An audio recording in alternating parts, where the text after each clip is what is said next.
This device is the first product from Rabbit Tech. It's called the R1 and it has a potential one day to replace your cell phone by fixing two big problems in the tech industry. Its hardware isn't crazy impressive. Its design is drawing a lot of comparisons to a Playdate console. It's about half the size of an iPhone, has a 2.88-inch touchscreen, an analog scroll wheel and button for navigation and interaction, a 360-degree rotating camera for taking photos and videos. It's powered by a 2.3 GHz MediaTek processor, has 4 GB of RAM, 128 GB of storage, a battery that they say lasts all day, and the body of the device was designed in collaboration with Teenage Engineering. It comes in one model, one color, orange. Will cost $199 and the first batch of pre-orders should start shipping in March. If you wanted to get in on the first batch of pre-orders, you're a bit late. Their first 10,000 unit production run sold out in just one day. Their second also sold out. Their third sold out. Their fourth sold out. At the time of this recording, they're on their fifth 10,000 unit production run. But I think you get where this is going. This product is hot and they're selling out as soon as they announce more to buy. As I said, the hardware isn't crazy impressive, but what makes it such an interesting device is the software that powers it, Rabbit OS, and its large action model. You may be asking what's the difference between a large language model and a large action model. The way Rabbit's founder and CEO Jesse Liu puts it, an LLM understands what you say.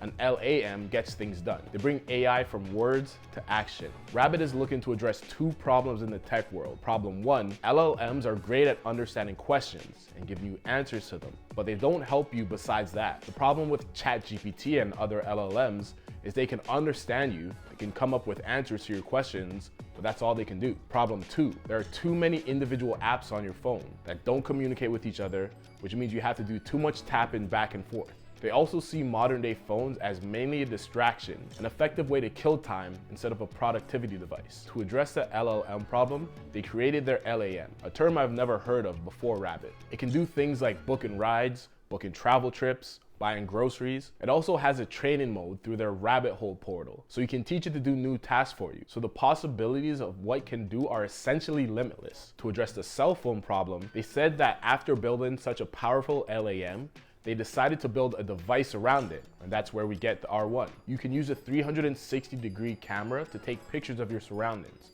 and get information on what's around you. They even have a demo of it giving you meals and recipes to cook based off what it sees in your fridge. As far as privacy goes, they say there's no storage of users' credentials for third-party services, and authentication occurs through those services systems. My overall thoughts on the Rabbit OS and this device? The design is cool. I mean, it's Teenage Engineering, so of course. I also like the aesthetic of the operating system. Their digital rabbit mascot, their nostalgic 8-bit styling. I think the premise, idea behind Rabbit OS is cool. I do feel that there are too many apps on my phone sometimes. I open my phone to respond to a message and the next thing I know, I'm lost in a YouTube video rabbit hole. It would be amazing if I had an actually useful digital assistant. Yeah, I'm talking to you, Siri, Alexa, Bixby, Google, that could take care of tasks for me so I don't get distracted by my social media and other apps. But for this device to work, it requires a couple levels of trust from its users. One, around your privacy and information, and another around its execution. Would you trust it with all your sign-ins for all your accounts? Then trust it to get everything right? No price hunting between Uber and Lyft, no bargain hunting between DoorDash and Skip the Dishes. They show it booking a vacation and planning your trip. It could book a very expensive vacation. Although I assume there would be toggles for the range of prices and how much you're looking to spend. To be clear, I'm not saying this is a bad product, and I'm definitely excited to see some reviews and what people think of it when it comes out. I can't wait to see the I spent 24 hours only using Rabbit R1 videos. I'm just saying I'm not on the first batch of pre-orders, or second, or third, or fourth, or fifth, or like I mentioned earlier, it sold over 10,000 units in one day. Rabbit originally said internally they would have been happy selling 500 units on launch day. In 24 hours, they already beat that by 20x. They're currently 40,000 units deep. They had their Series A in October. They had their Series B in December. The first batch of devices will ship in March. This company seems to be moving really fast. Not too fast, just a lot faster than something like the Humane AI pin, which had their Series A back in 2020. And it's supposed to come out in March like the R1. The R1 gained a lot of momentum and hype on their side.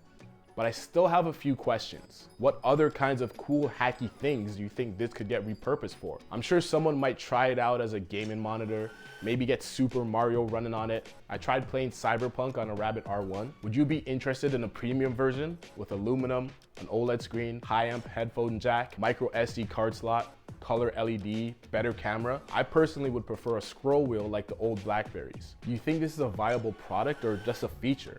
Will other companies just copy this functionality of LAMs and add it to their own phones, like Google, Apple, or Samsung? And my last question, are you someone who ordered an R1? If yes, what got you to hit buy? If not, what feature would you like to see to make it worth your money?